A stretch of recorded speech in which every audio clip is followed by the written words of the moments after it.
ஆண்டவராகிய இயேசு கிறிஸ்துவின் நாமத்திற்கு மகிமை உண்டாவதாக.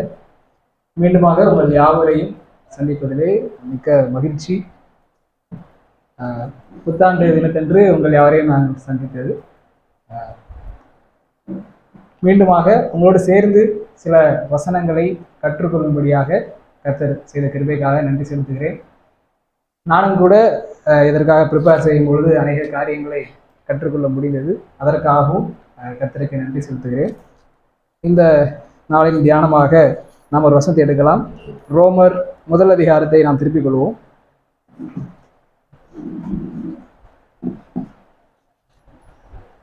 அதிலே 16வது வசனத்தை வாசிக்கலாம்.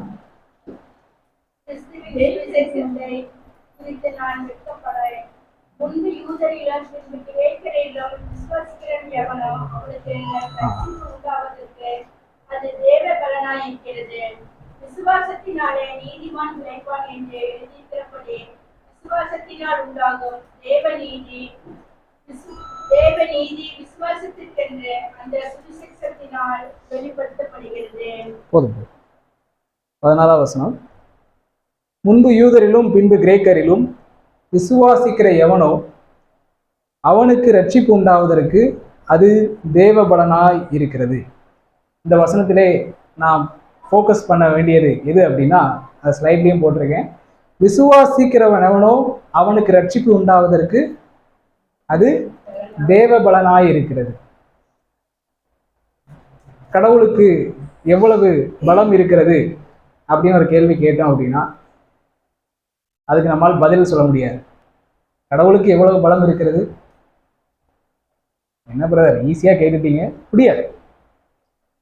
நம்மால் விவரிக்க முடியாத அளவு வல்லமை உள்ளவர் கடவுள் என்பதை நாம் அறிந்திருக்கிறோம். இங்கே வசனம் சொல்லுகிறது, நமக்கு ரட்சிப்பு என்கிற ஒன்றை கொடுப்பதற்கு தேவன் தன்னுடைய பலத்தை பயன்படுத்துகிறார். ரட்சிப்பு உண்டாவதற்கு அது தேவ பலனாய் இருக்கிறது. இந்த உலகத்திலே நமக்கு ஏதாவது நமக்கு தேவையானது இந்த பணம் இன்னொன்று வச்சுக்கோங்களேன். அதை கடவுள் நமக்கு கொடுக்க வேண்டும் என்றால் கடவுள் என்ன செய்ய வேண்டும்? அவன் பர்ஸில் பணம் வரணும்னு சொன்னால் போதும், அவ்வளோதான் வந்துடும். அதுக்கென்று கடவுள் ரொம்ப கஷ்டப்படணும்னு அவசியம் இல்லை. கரெக்டுங்களா? இந்த படைப்பை நமக்கு தெரியும், எல்லாவற்றையும் படைத்தது கடவுள். கடவுள் எப்படி படைத்தார்? மரம் செடி கொடைகள் மரம் செடி கொடிகள் உண்டாக கடவுது அப்படின்னாரு, வந்துருச்சு.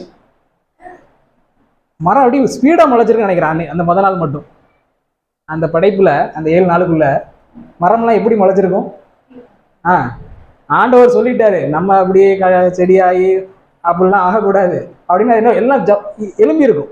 சில செடிகள் எல்லாமே மெதுவாக முளைச்சி வந்திருக்கும். ஏன்னா ஆண்டவர் ஒரு வார்த்தை சொல்லிட்டாருன்னா போதும், எல்லாம் வந்துவிடும். விலங்குகள் எல்லாம் அப்படித்தான். இவ்விதமாக ஈவன் அடுத்து நம்ம ஆதி ஆகமத்திலே நாம் படிக்க முடியும் ஒரு காரியம். அதாவது 11வது வசனம் என்று நினைக்கிறேன். ஆதி ஆகமத்தை எடுத்துக்கொள்ளுங்கள். அதிலே 14வது வசனம்.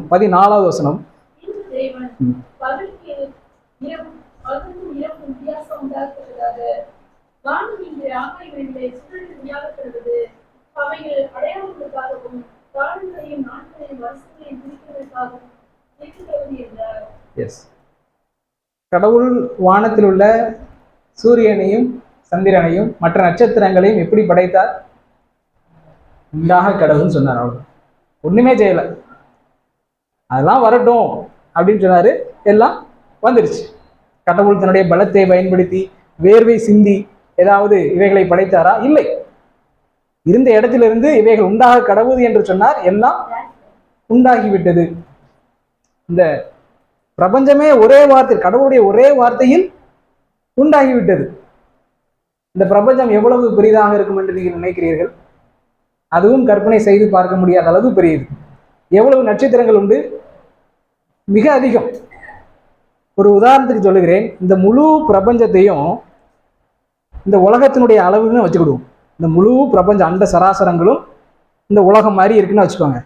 அப்ப இந்த உலகம் எவ்வளவு பெருசா இருக்கும்? நீங்க சொல்லுங்களேன்.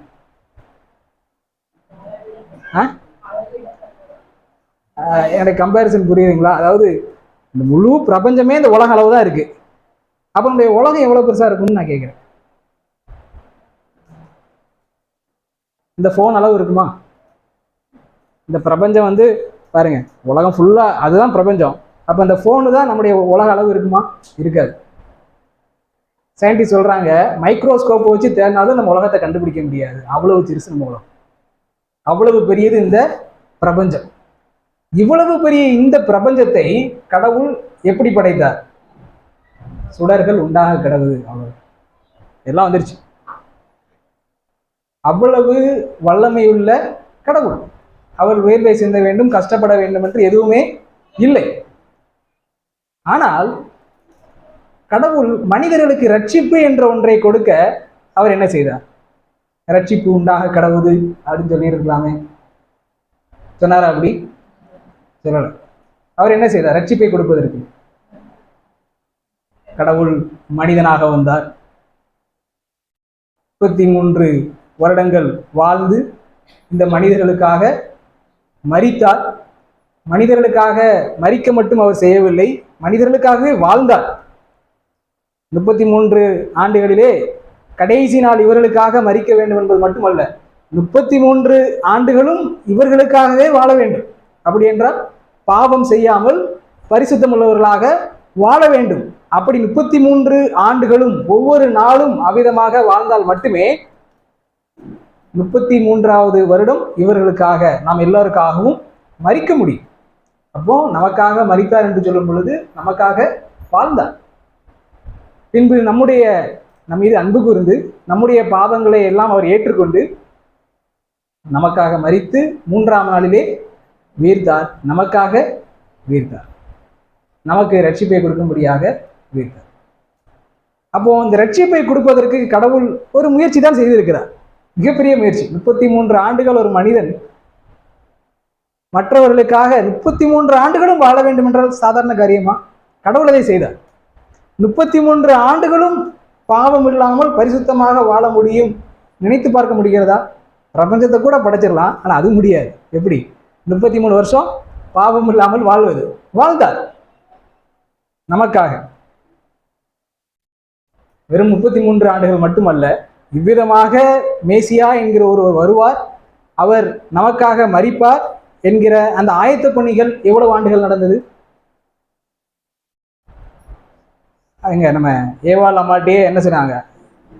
தேவன் சொன்னார் என்ன, ஒரு ஸ்திரீயின் வித்து அந்த பாம்பினுடைய தலையை நசுக்கும். அங்கே இருந்து அவரை குறித்து அந்த முன்குறிப்பு தீர்க்க தரிசனம் ஆரம்பிக்கப்பட்டு விட்டது.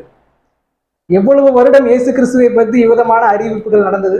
ஆதாம்ல இருந்து இயேசு கிறிஸ்து வரைக்கும் எத்தனை வருஷம் இருக்குன்னு நினைக்கிறீங்க? ஆதாமில் இருந்து இயேசு கிறிஸ்து வரைக்கும். சரி, இந்த ஒரு கேள்வி கேட்கிறேன் ஈஸியா.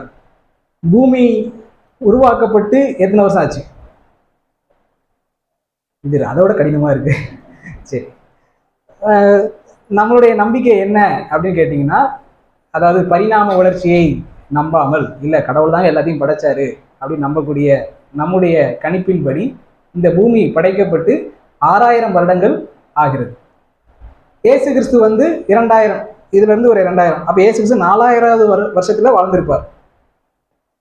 அப்ப ஆதாம்ல இருந்து இயேசு வரைக்கும் 4000 வருடங்கள்.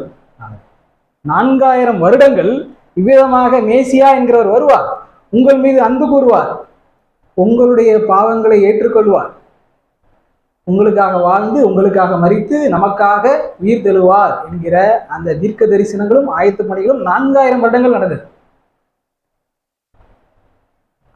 எதற்காக இதை சொல்லுகிறேன் என்றால், நமக்கு ரட்சிப்பு என்ற ஒன்றை அருள்வதற்கு கடவுள் பூமியின் தொடக்கத்திலிருந்தே ஆரம்பித்து விட்டார், ஆதாமிலிருந்து தொடங்கிவிட்டார். ஆகவேதான் ரட்சிப்பை கொடுப்பதற்கு அது தேவபலனாய் இருக்கிறது என்று வாசிக்கிறோம். நம்மை ரட்சிப்பதற்கு கடவுள் தன்னுடைய பலத்தையே பயன்படுத்துகிறார். அவ்வளவு அவருடைய பலத்தை பயன்படுத்தினால் மட்டுமே நமக்கு ரட்சிப்பு என்ற ஒன்றை கொடுக்க முடியும். வெறுமனே ரட்சிப்பு உண்டாக கடவுது என்று சொல்வதனாலும் உண்டாக முடியும்னு நினைக்கிறேன். ஆனாலும் இந்த ரட்சிப்புக்கு ஒரு சிறப்பு இருக்கிறது. அதனாலதான் கடவுள் இவ்வளவு ஒரு எஃபர்ட், இவ்வளவு முயற்சிகள் செய்து நமக்கு ரட்சிப்பு அப்படின்னு கொடுத்துருக்காரு. நமக்கு ஒரு வைரத்தை கொடுப்பதுனா ரொம்ப ஈஸி, கரெக்டா?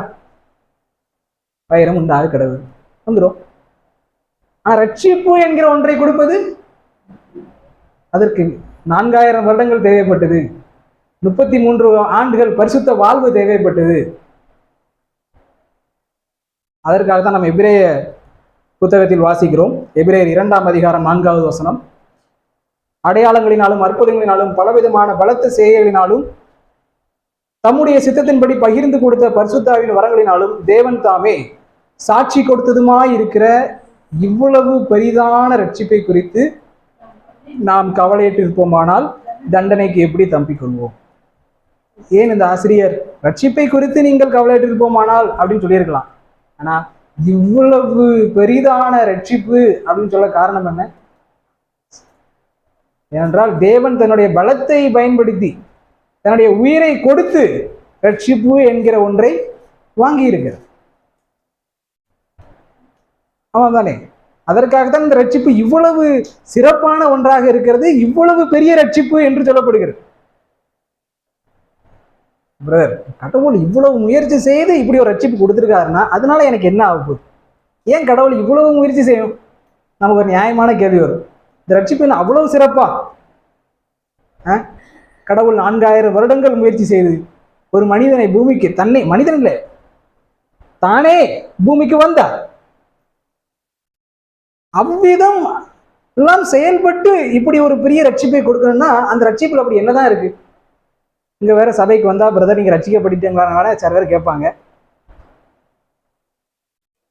நமக்கு உண்மையிலே ரட்சிக்கப்பட்டோமா இல்லையா அப்படிங்கிற ஒரு கேள்வியும் இருக்கும். அதெல்லாம் இருக்கட்டும். ஆனா இந்த ரட்சிப்பு ஏன் இவ்வளவு சிறப்பானது, இவ்வளவு பெரியது என்று வேதாகமம் சொல்லுகிறது? இந்த சின்ன பசங்கிட்ட போய் உனக்கு எதுப்பா ரொம்ப பெருசு அப்படின்னு கேட்டா அந்த டைரி மில்க் சாக்லேட்டு அப்படிமா, ஐஸ்கிரீம், ஆனா அவனுடைய வாழ்க்கையில அதுதான் பெருசு. இன்னும் சின்ன குழந்தைகிட்ட இந்த சைடில் நிறைய பணத்தையும் தங்கத்தையும் வச்சிருக்கிறோம், இந்த சைடில் நல்ல ஒரு சாக்லேட்லாம் வச்சிருக்கிறோம். குழந்தைகள் எதை எடுக்கும்? சாக்லேட் தான் எடுக்கும். ஏன்னா அவங்களுக்கு அதுதான் பெருசு. நம்ம நல்லா வளர்ந்து வந்துட்டோம், நமக்கு எது பெருசு? அதெல்லாம் சொல்ல முடியாதுங்கிற வெளியில. எஸ், அப்படி நம்ம நிறைய விஷயங்களை பெரியது அப்படின்னு வச்சுக்கிட்டு இருப்போம். ஆனால் கடவுள் மட்டுமே நம்ம இடத்துல சொல்ல முடியும், இதுதான்ப்பா உனக்கு ரொம்ப முக்கியம், ரொம்ப பெருசு. நம்ம சின்ன குழந்தை பாட்டு சொல்லுவாங்க இல்லையா, சாக்லேட் எல்லாம் முக்கியம், கார்ட்டூன் நெட்வொர்க், டிவி எல்லாம் முக்கியம், படிப்பு தான் முக்கியம். நம்ம சின்ன பிள்ளைகிட்ட சொல்லிட்டு இருப்போம்.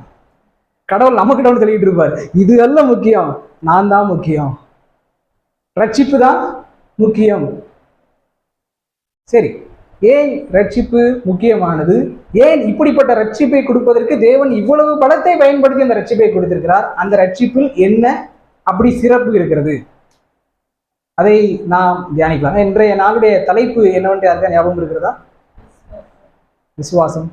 இல்லை, நோட்டீஸ்லாம் போட்டிருந்தாங்க, எனக்கு அனுப்பிச்சாங்க வாட்ஸ்அப்பில். இன்றைய நாள் தலைப்பு சிலுவையும் ரட்சிப்பும். இது அந்த வாலிபர் கூடுகை என்று சொல்லும் பொழுது நான் ஆச்சரியப்பட்டு விட்டேன். நீங்கள் எல்லோரும் உங்களை உண்மையிலே வாலிபர்களாகத்தான் நீங்கள் இருக்கிறீர்கள். ஓகே, ஏனென்றால் நாம் சரியாக நாம் கர்த்தரை பற்றி கொள்ளும் பொழுது வாலிபர்கள் வளர்வது எளிது. அதே வேளையிலே பெரியவர்கள் தவறு செய்யும் பொழுது வாலிபர்களுக்கு மிக கடினமாக இருக்கிறது. ஆகவே நாமவே வாலிபர்களாக இருந்து அந்த ஒரு துணியோடு நாம் இந்த செய்தியை நாம் அணுகலாம். ரட்சிப்பின் சிறப்பு என்ன அப்படின்னு நம்ம பேசியிருக்கிறோம். இதற்காக நான் என்ன பண்ணலான்னு இருக்கேன்னா, ஒரு நம்ம எல்லாருக்குமே தெரிஞ்ச ஒரு கதை நாம் சிந்திக்கலாம். இந்த படத்தை பார்த்தா எந்த கதை உங்களுக்கு ஞாபகம்? பைபிள் படமே தெரியலையா? சாரி சரி, அப்போ நீங்கள் அதை கான்சன்ட்ரேட் பண்ண வேண்டாம். அதான் ஒன்றும் இல்லை, ஒரு 4 பேர் போகிறாங்க, அங்கே மரத்தில் ஒருத்தர் இருந்து அந்த 4 பேரை பார்த்துக்கிட்டு இருக்காரு. யாருடைய கதையாக இருக்கும்? சகை. ஓகே, அந்த கதை நம்ம எல்லாருமே ரொம்ப பரிச்சயமான கதை. கதை என்று சொல்லும் பொழுது கதை அப்படி இல்லை, வரலாறு தான். ஓகே, வரலாறு. அதே கதை என்ற வார்த்தையை நான் பயன்படுத்துகிறேன். அந்த சகையினுடைய அந்த சம்பவத்தை வாசித்து இந்த ரட்சிப்பினுடைய சிறப்பம்சங்களை நாம் தியானிக்கலாம். நாம் லூக்கா 19வது அதிகாரத்தை திருப்பிக் கொள்வோம். லூக்கா 19வது அதிகாரம்.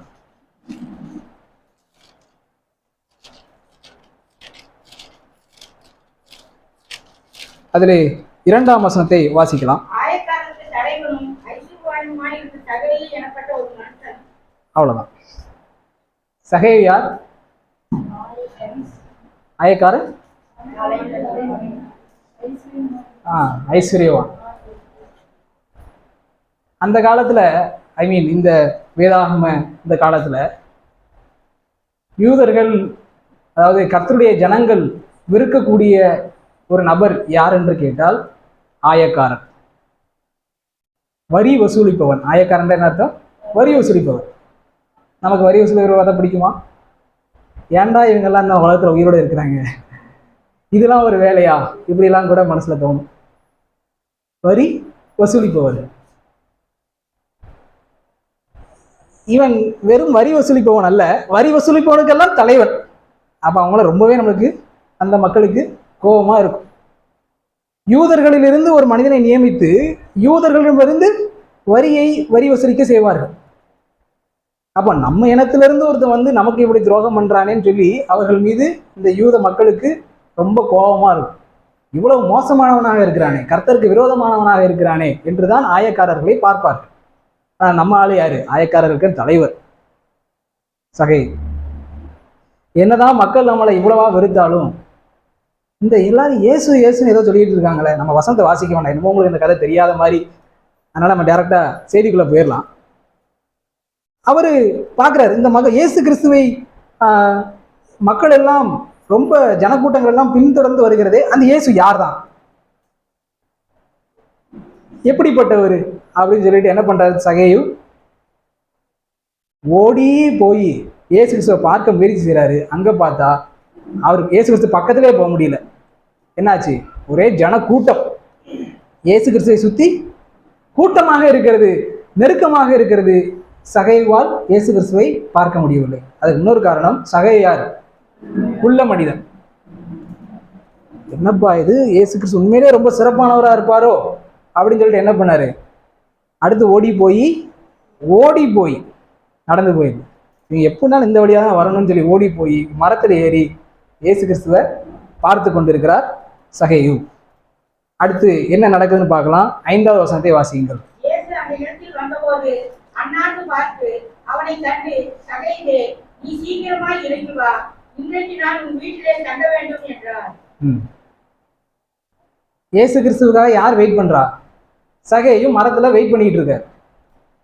இயேசு கிறிஸ்து பக்கத்துல வந்துட்டாரு. சகேயு இயேசு கிறிஸ்து கூட போய் ஆண்டவரே அப்படின்னு கூட. ஆனா அவர் கூப்பிடுறதுக்கு முன்னாடியே இயேசு கிறிஸ்து கூப்பிடுட்டார். சகேயு வெயிட் பண்ணிக்கிட்டு இருந்தாரு. ஆனா இயேசு கிறிஸ்து வந்து அவர் அண்ணாந்து பாக்குறாரு. இவருக்கு எப்படி இருக்கும்? ஷாக்கா இருப்பார். நம்ம தான் இவருக்கு வெயிட் பண்ணிக்கிட்டு இருக்கோம் நம்ம நினைச்சுக்கிட்டு இருந்தோம். ஆனா பக்கத்துல வந்த உடனே அவர் என்ன பண்றாரு? என்ன பாக்குறாரு? அண்ணாந்து பாக்குறாரு. அடுத்து என்ன சொல்றாரு? சகேயுவே, நீ சீக்கிரமாய் இறங்கி வா. ஏன் சீக்கிரமாய் இறங்கி வான்னு சொல்லணும்? இறங்கி வா சகேயுவே. நம்ம மரத்து மேல இருக்குன்னு வச்சுக்கோங்க. ஒருத்தர் சொல்றாரு சீக்கிரமா இறங்குங்கிறாரு. என்ன பண்ணுவோம்? குதிப்போம். சகை அப்படியே செஞ்சிருப்பாரு. முதல்ல இவர் சகைவை ஆண்டவரை கூப்பிட்டு இருக்கணும். இவர் அண்ணாந்து பார்த்தேனே அவர் ஷாக்ல இருந்து, ஆண்டவர் நீங்க என்ன பாக்குறீங்களா? இவர் சொல்றாரு சகவே சீக்கிரம் இறங்கி வா சகவே அப்படிங்கிறாரு. அடுத்த வசனம் வாசிக்கிறோம். 6வது வசனம். லூக்கா, அடுத்து லூக்கா விடல, லூக்கா தான் இந்த எழுதுறாரு. சகேவு இறங்கினான்னு சொல்லல. சகேவு எப்படி இறங்கினா? அப்ப என்னதான் போடணும்? சகேவு குதிச்சான், தலைகீழா டைவ் அடிச்சுட்டான், விழுந்திருப்பான். ஆண்டவரே என்னை கூப்பிட்டீங்களா? எவ்வளவு ஒரு இனிமையான இதுல இருந்து ஒரு சத்தியத்தை நாம் கற்றுக்கொள்கிறோம். நாம் அல்ல நம்முடைய தேவனை தேடுவது, அவர் நம்மை தேடுகிறார். அவர் நம்மை தேடுகிறார். சகேவுக்கு அதுதான் புரிஞ்சிருக்கும். நான் தான் உங்களுக்காக இரவும் பகலுமா உங்களை தேடிக்கிட்டு இருக்கேன்னு நினைச்சுக்கிட்டு இருந்தேன். ஆனா நீங்க என்ன தேடினீங்க? இயேசு கிறிஸ்து உடல 10வது வசனத்தை வாசியுங்கள். இறந்து போனதை தேடவும் ரட்சிக்கவுமே மனுஷகுமாரன் வந்திருக்கிறார் என்றார். இழந்து போனதை தேடவும் அவர் சொல்கிறார். நீ தேடலப்பா, நான் தான் உன்னை தேடுறேன். உன்னை தேடுறதுக்காகத்தான் நான் வந்தேன். இங்க இருக்கக்கூடியவர்கள் நீங்கள் எவ்வளவு பெரிய ஆயகரராக இருந்தாலும், மற்றவர்கள் எல்லாம் நம்மை வெறுத்தாலும் பகைத்தாலும், அவங்க வெறுக்கிறதுக்கும் பகைக்கிறது நியாயம்தான் பிரதர் நீங்க சொன்னாலும், ஆனாலும் கூட தேவன் நம்மை தேடக்கூடியவராக இருக்கிறார். அவன் எவ்வளவு மோசமானவனாக இருந்தாலும் அவனுக்காகத்தான் வந்திருக்கிறேன், அவனுக்காகத்தான் 4000 வருடங்கள், அவனுக்காகத்தான் 33 வருடங்கள், அவனுக்காகத்தான் என்னுடைய ரத்தம் மரணம். அவனை நான் தேடுகிறேன், நம்மை அவர் தேடுகிறார். எவ்வளவு மோசமானவர்களாக இருந்தாலும், பாவத்துக்கெல்லாம் தலைவர்களாக நாம் இருந்தாலும், நாம் தேடுவதற்கு முன்பதாகவே நம்மை அவர் தேடுகிறவராக இருக்கிறார். ஒருவேளை நம்ம ஆண்டவரை தேடினோம்னா ஆண்டவர் நம்மளை பார்த்து என்ன சொல்லுவாரு? வாப்பான்னு சொல்ல மாட்டார், சீக்கிரம் வாப்பான்னு சொல்லுவார். கரெக்டு தானே? நான் ரொம்ப பெரிய பாவி இருந்தாலும் ஆண்டவர்கிட்ட போவோம் அப்படின்னு போனோம்னா அங்க அவர் நமக்காக வெயிட் பண்ணி உட்கார்ந்துட்டு இருப்பார். உன்னைத்தான் எதிர்பார்த்துட்டு இருந்தேன், சீக்கிரமா வாப்பா அப்படின்னு சொல்லுவார். அதைத்தான் இயேசு சொல்லுகிறார், நானே தேடுகிறவன் ரட்சிக்கிறவன். தொடர்ந்து நாம் அதை வாசிக்கலாம். இப்போ சகைக்கு எப்படி இருக்கும்? அதுதான் அடுத்து நீங்க சொன்னதான் அடுத்து வாசிக்கிறோம். 6வது வசனம். அவன் சீக்கிரமா இறங்கி சந்தோஷத்தோட அவரை அழைத்து கொண்டு போனான். இயேசு கிறிஸ்து சகைவே சீக்கிரமா அவன் மட்டும் சொல்லல, இன்னைக்கு நான் உன் வீட்டில் தான் தங்கணும்னு சொன்னார். ஒன்ஸ் நம்ம எவ்வளவு பெரிய பாவியா இருந்தாலும் ஆண்டவர்கிட்ட வந்ததுக்கு அப்புறம் ஆண்டவர் நம்மோடு உறவாட விரும்புகிறார். உன் வீட்டில் தான் தங்கணும். இன்னும் சகைவு சந்தோஷமா இருக்கும். ஆண்டவரே என்னால் முடியல ஆண்டவரே, சந்தோஷத்துக்கு மேல சந்தோஷமா இருக்கு என்று அவர் இருப்பார். சரி, அடுத்து சகேவு என்ன செய்தார் அப்படின்னு வாசிக்கலாம். சகேவு நின்று வீட்டுக்கு போயிட்டாங்க. சகை நின்று கர்த்தரை நோக்கி, ஆண்டவரே என் ஆஸ்திகளில்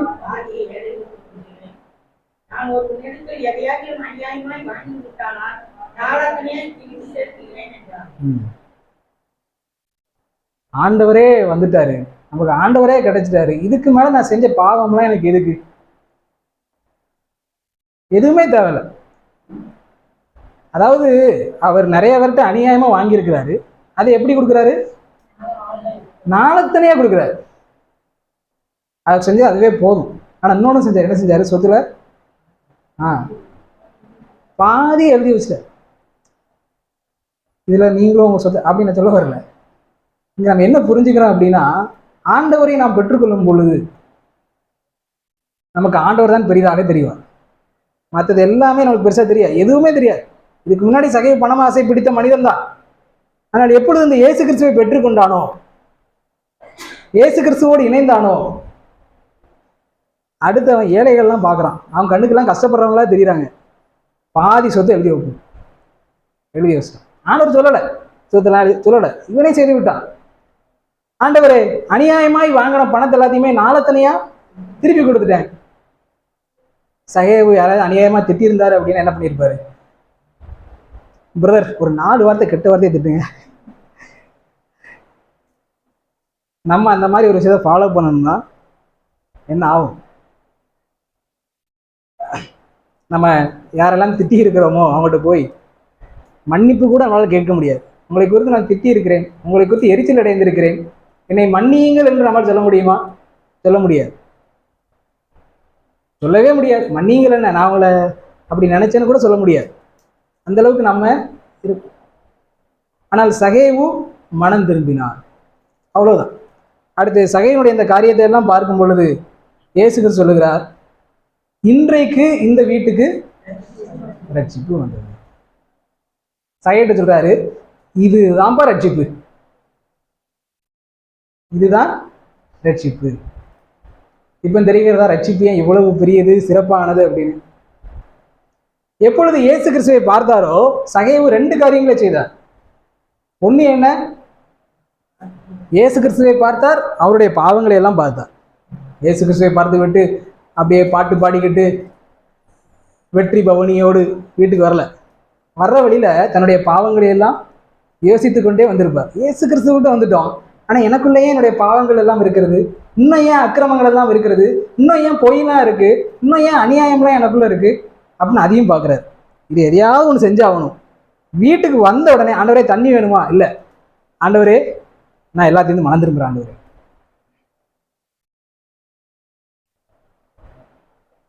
ஆண்டவருக்கு நம்ம என்ன பண்றோம்னா வீட்டுக்கு வந்தோடனே ஆண்டவருக்கு பிரியாணி கொடுக்குறோம். என்ன பண்றோம்? ஆண்டவரால சாப்பிட முடியுமா? இன்னும் நீ நிறைய வட்ட பணத்தை அநியாயமா வாங்கி வச்சிருக்கிற, அது பீரோக்குள்ள இருக்கு, லாக்கர்ல இருக்கு. ஆனா நீ எனக்கு என்ன பண்ற? பிரியாணி கொடுக்குற. ஆண்டவரால சாப்பிட முடியுமா? முடியாது. தண்ணி குடிக்க முடியுமா ஆண்டவரால? நம்ம வீட்டுல பிறரை கஷ்டப்படுத்தக்கூடியவனாக இருக்கும் பொழுது, பிறருக்கு அநியாயம் செய்யக்கூடியவனாக இருக்கும் பொழுது, ஆண்டவர் முதல்ல என் வீட்டுக்கு வர முடியுமா? நான் ஏதாவது ஆண்டவருக்கு செலுத்த முடியுமா? இதையுமே செய்ய முடியாது. ஆனா ஒருவேளை ஆண்டவர் நம்ம வீட்டுக்கு வந்ததான் அதை செஞ்சிருப்போம். ஆனால் சகை போன உடனே, ஆண்டவரே என்னுடைய பாவங்கள் இருந்து மனம் திரும்புற ஆண்டவரே. இயேசு கிறிஸ்து சொன்னார், இதுதான் ரட்சிப்பு அப்படின்னு சொன்னார். மனிதர்களுக்கு இதுதான் கடினம், இதுதான் கஷ்டம், இது சாத்தியமான விஷயம் இல்லை. ஓகே, சாத்தானால எல்லாம் கொடுக்க முடியும். சாத்தானால கொடுக்க முடியும். என்னெல்லாம் கொடுக்கும்? சாத்தானால பணம் கொடுக்க முடியுமா? சாத்தானால பணம் கொடுக்க முடியுமா? அது சந்தேகமா இருக்கு பிரதர் அப்படின்னு சொன்னீங்கன்னா, இயேசு கிறிஸ்துனுடைய அந்த கதையை மத்திய 4ஆம் அதிகாரம், ரொம்ப எல்லாரும் தெரிஞ்ச கதையை தான் நீங்க நம்ம பேசிக்கிட்டு இருக்கோம். வனாந்திரத்துல இருக்கிறாரு. சாத்தான் என்ன சொன்னான்? என் காலில் விடு, உனக்கு என்னெல்லாம் தாரேன்? உலகத்தையே தாரேன். கொடுக்க முடியும், அதிகாரம் இருக்கிறது.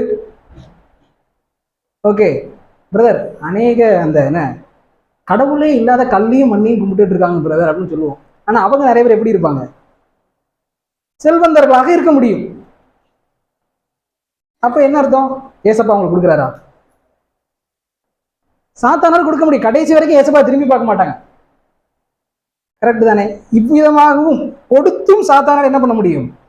வஞ்சிக்க முடியும். ஆனால் சாத்தானால் மற்ற எந்த கடவுளாலும் கொடுக்க முடியாத ஒன்று என்ன? மனம் திரும்புதல். சாத்தானால் கொடுக்கவே மாட்டான். பரிசுத்த வாழ்க்கை கொடுக்க மாட்டான். தேவனுக்கு பிரியமான வாழ்க்கை கொடுக்கவே மாட்டான். சாத்தானே, உங்களையே நான் வழிபடுறேன், எனக்கு பரிசுத்த வாழ்க்கையை மட்டும் கொடுத்துருங்க. சாத்தான் கொடுப்பானா? பணம்னாலும் கொடுக்குறேன், பரிசுத்த வாழ்க்கையை கொடுக்க மாட்டேன்னு சொல்லுவேன். அதுதான் அவரோட கோல். ஆனால் இங்கே ரட்சிப்பு அவருக்கு என்ன கொடுத்தது? மனம் திரும்புதலை கொடுத்தது. ஓகே, இந்த சகைவனுடைய அந்த வரலாற்றை நாம் படிக்கும் பொழுது சந்தோஷமா தானே இருக்கு. எப்படி சகைவை தேடினா, அங்க பார்த்தா இயேசு கிறிஸ்து அவனை தேடுறாரு, அவன் வாழ்க்கையில இவ்வளவு பெரிய ரட்சிப்பு அப்படின்னு. ஆனா இந்த கதையை நேர்ல பார்த்துக்கிட்டு இருந்தவங்க எப்படி ஃபீல் பண்ணியிருப்பாங்கன்னு நினைக்கிறீங்க? வாசிக்கலாமா?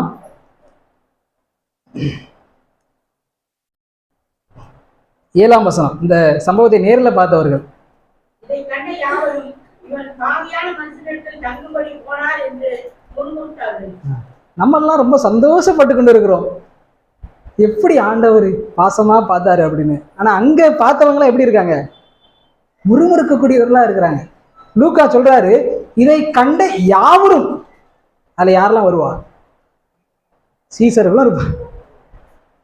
இயேசுகிற சீசர்கள், இயேசுகிற பக்கத்துல இருந்தவங்க, அவங்களால கூட என்ன பண்ணாம இருக்க முடியல? முறுமுறுக்காம இருக்க முடியல. இதுதான் மிகப்பெரிய பிரச்சனை.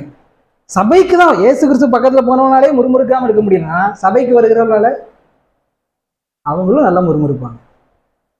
சபைக்கு வருகிறவர்களும் கோபப்படுவார்கள், எரிச்சல் அடைவார்கள், பயமான பாவம் செய்வாங்க. ஆனா அவங்க எங்க இருப்பாங்க? இயேசு கிறிஸ்துக்கு பக்கத்துல இருப்பாங்க. மற்றவங்க இயேசு கிறிஸ்து பார்க்க முடியாத அளவுக்கு இயேசு கிறிஸ்து பக்கத்துல இருப்பாங்க, ஆனாலும் பாவம் செய்யக்கூடியவர்களாக இருப்பார்கள். அதுதான் பாவத்தினுடைய வஞ்சனை. நீங்கள் ரெகுலரா சர்ச்சுக்கு வந்தா கூட பாவத்துல உங்களால இருக்க முடியும். பாவம் அந்த அளவுக்கு நம்மளை என்ன பண்ணுவோம்? அடிமைத்தனப்படுத்தும். எல்லாம் செய்வோம், ஆனா மனம் திரும்ப மட்டும் விடாது. பாவம் அந்த அளவுக்கு நம்ம என்ன பண்ணுவோம்? அடிமைப்படுத்தும். ஒரு வசனத்தை நாம் வாசிப்போம். மீகா 3ஆம் அதிகாரம். மீகா 3ஆம் அதிகாரம் 11ஆம் வசனம்.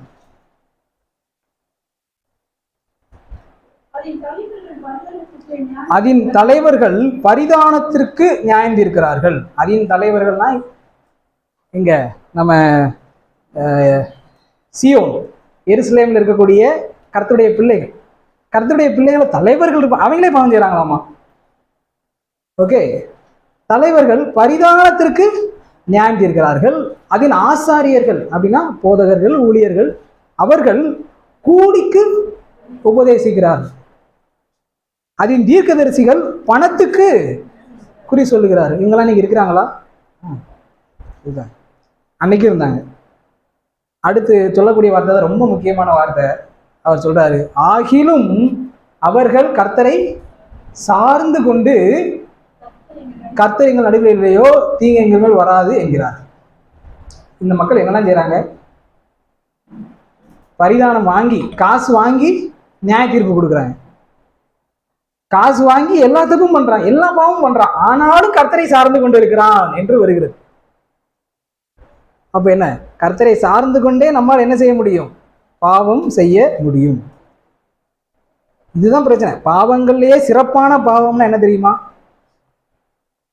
பாவமே தப்பு, அது என்ன சிறப்பான பாவம் இருக்கு? பாவங்கள்லயே சிறப்பான பாவம் கர்த்தரை சார்ந்து கொண்டு செய்கிற பாவம், சபைக்கு போய்கொண்டே செய்கிற பாவம், ஜெபித்து கொண்டு கர்த்தருக்கு பாடல் பாடி அவர்கள் செய்யக்கூடிய பாவம். அவங்க மனம் திரும்புவது அவரை எளிதல்ல.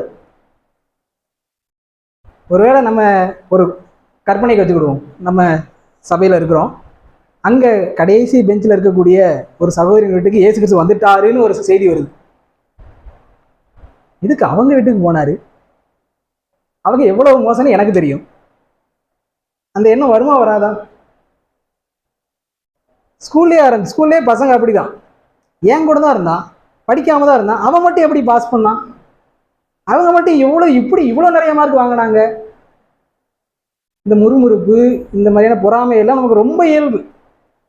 கர்த்தரிடத்தில் இருக்கக்கூடியவர்களிடத்தில் இருக்கக்கூடிய காரியங்களாக இருக்கிறது. கர்த்தரை சார்ந்து கொண்டு சபைக்கு வந்து கொண்டே நாம் அப்படிப்பட்டவர்களாக இருக்க முடிகிறது. அதுதான் பாவத்தில் வல்லமை. இப்படிப்பட்ட வல்லமை, பாவ வல்லமையிலிருந்து நம்மை விடுவிப்பதற்கே ரட்சிப்பு. ஆனால் தேவன் நமக்கு கொடுத்த அந்த ரட்சிப்பு, தேவ பலனால் உண்டான இந்த ரட்சிப்பு, இந்த பாவ அடிமைத்தனங்களிலிருந்து நம்மை விடுதலையாக்குகிறது. ஓகே, சபைக்கு வருகிறவர்கள் பாவத்தோடு வர வேண்டிய அவசியம் இல்லை. சபைக்கு வருகிறவர்கள் பாவத்தோடு போராட வேண்டிய அவசியம் இல்லை. அவர்கள் தேவனுக்கு பிரியமாக, பரிசுத்தமாக அவர்களால் வாழ முடியும். ஒரு வசனத்தை வாசித்து நாம் நிறைவு செய்யலாம். 2 கொரிந்தியர் முதல் அதிகாரத்தை நாம் திருப்பிக் கொள்வோம். 2 கொரிந்தியர் முதல் அதிகாரம். செய்தி ரொம்ப பெருசு, நேரம் ரொம்ப குறைவு, அதனால நாம் ரட்சிப்பு என்கிற பகுதியை இன்று சிந்தித்து நாம் நிறைவு செய்வோம். 2 கொரிந்தியர் முதல் அதிகாரம் 12வது வசனம்.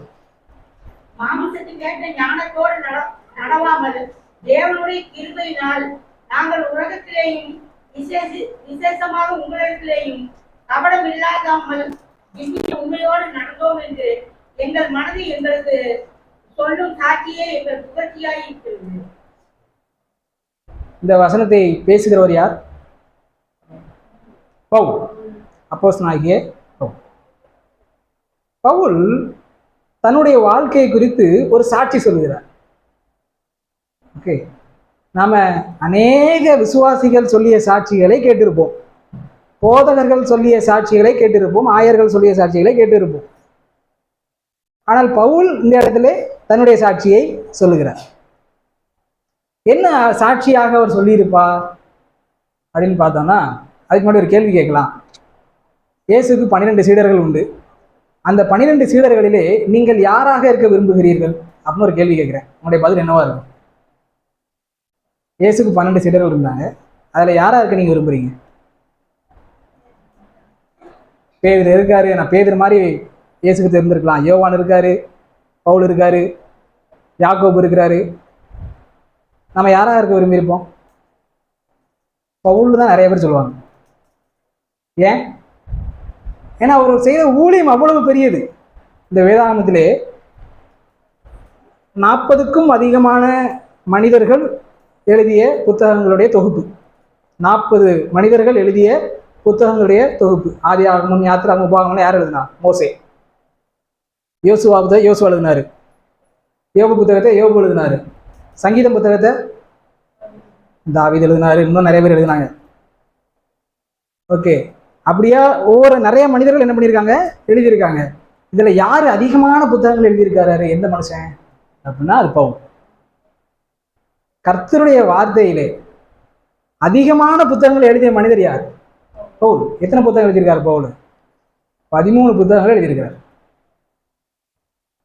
ரோமர், கொரிந்தியர், 2 கொரிந்தியர், கலாத்தியர், உங்களுக்கு தெரியும். ஒருவேளை எபிரேயர் புத்தகத்தையும் பவுல் தான் எழுதினா நம்பினீங்கன்னா 14 புத்தகம். இவ்வளவு புத்தகங்கள் எழுதியிருக்கிறார், இவ்வளவு அதிகமாக கர்த்தருக்கென்று ஊழியம் செய்திருக்கிறார். அதெல்லாம் நினைச்சுக்கிட்டு நம்ம நினைப்போம் பவுலை மாதிரி கர்த்தருக்கு உண்மையுள்ளவனா இருந்தா நல்லா இருக்கும் அப்படின்னு. ஆனா பவுல் இவைகள் எவைகளையும் தன்னுடைய சாட்சியாக சொல்லவில்லை.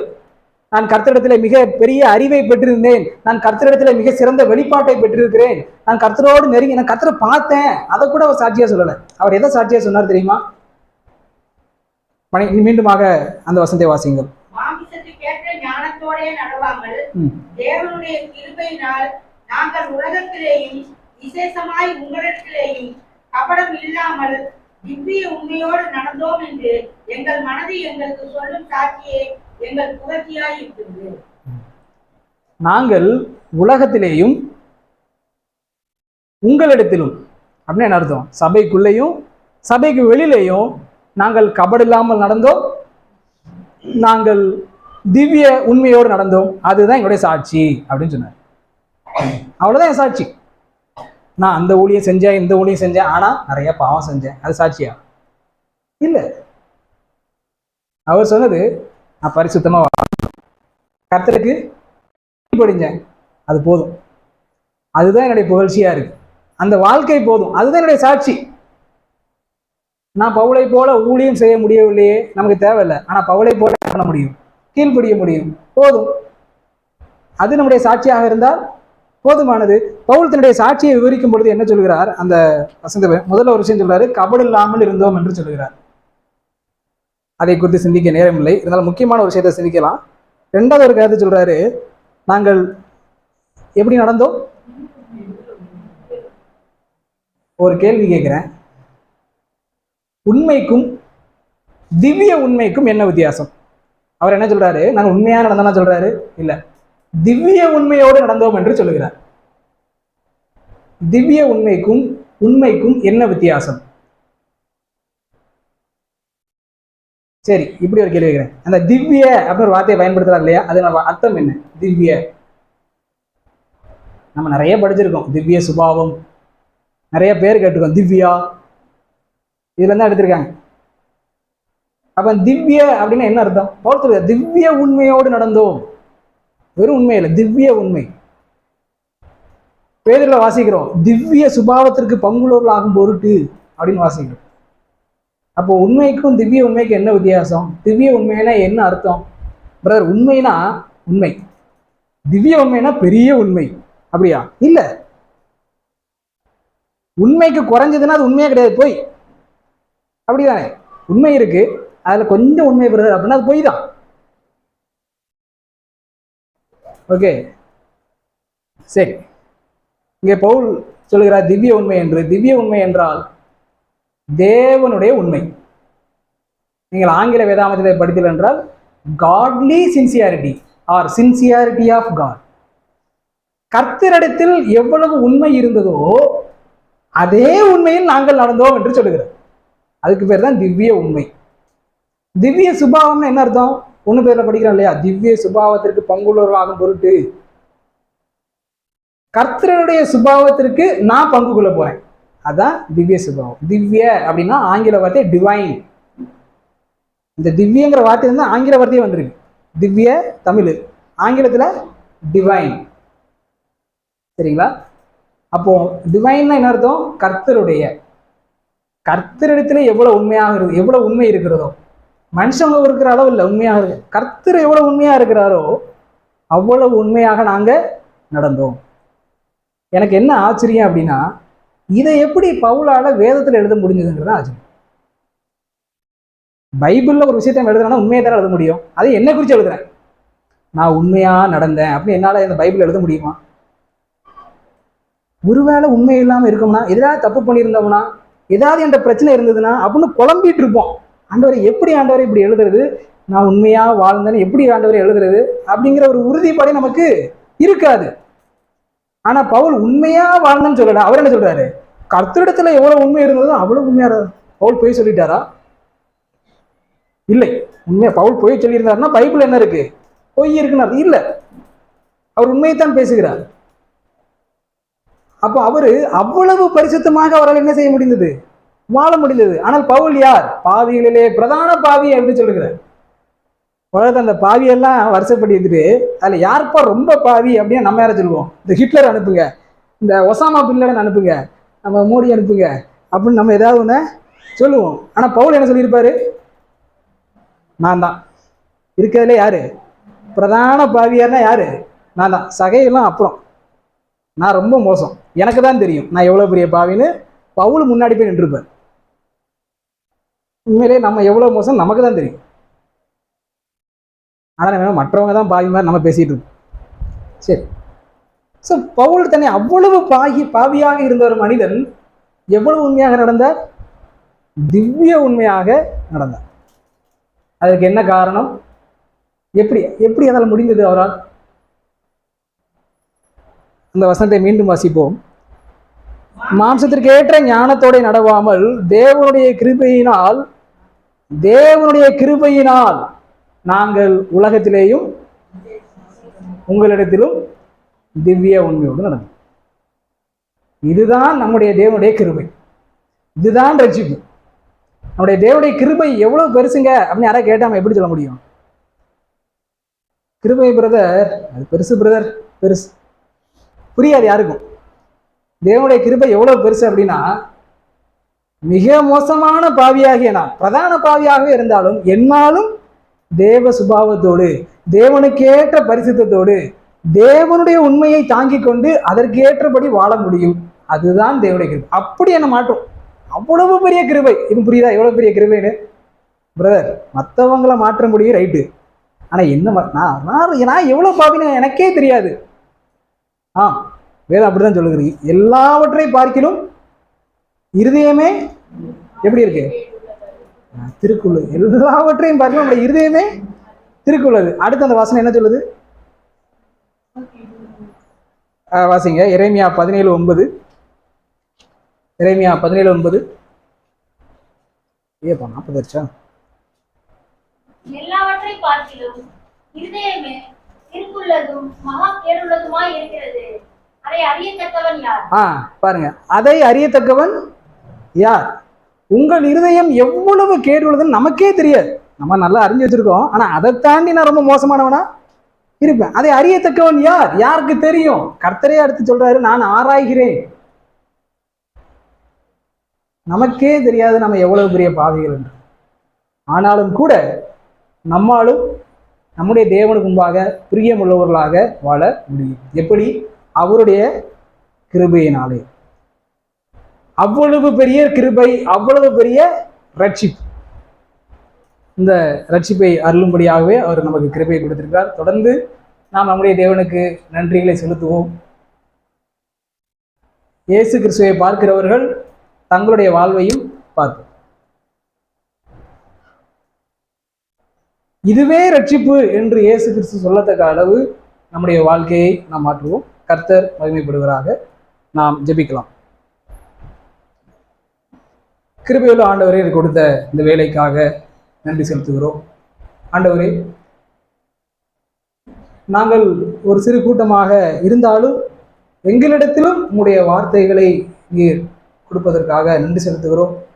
எங்கள் மத்தியிலும் உம்முடைய பிரசன்னத்திற்காக நாங்கள் நன்றி செலுத்துகிறோம்.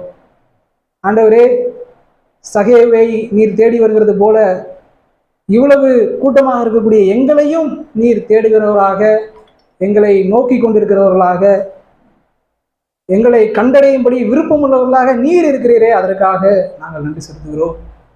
ஆண்டவரே, எல்லாவற்றையும் அந்த சராசரங்களையும் படைத்த நீர் இவ்வளவு பெரிதான ரட்சிப்பை எங்களுக்கு நீர் கொடுத்தீரே, கொடுக்கும்படி சித்தம் கொண்டீரே. எவ்வளவும் தகுதி இல்லாதவர்கள், ஆனாலும் அந்த ரட்சிப்பை கொடுத்தீரே, அதற்காக நன்றி செலுத்துகிறோம். ஆண்டவரே, ஒரு விசை அந்த ரட்சிப்பு எவ்வளவு பெரியது, அந்த கிருபை எவ்வளவு பெரியது என்று நாங்கள் சிந்தித்தோம். இந்த ரட்சிப்பிலும் இந்த கிருபையிலும் இன்னும் அதிகமாக நாங்கள் வளரவும், நாங்கள் உண்மை அதிகமாக சபையிலே சார்ந்து கொள்ளவும் எங்களுக்கு கிருபை செய்தருளும். இந்த விண்ணப்பங்களையும் ஸ்தோத்திரங்களையும் இயேசு கிறிஸ்து நாமத்தில் ஏறெடுக்கிறோம். ஆமென்.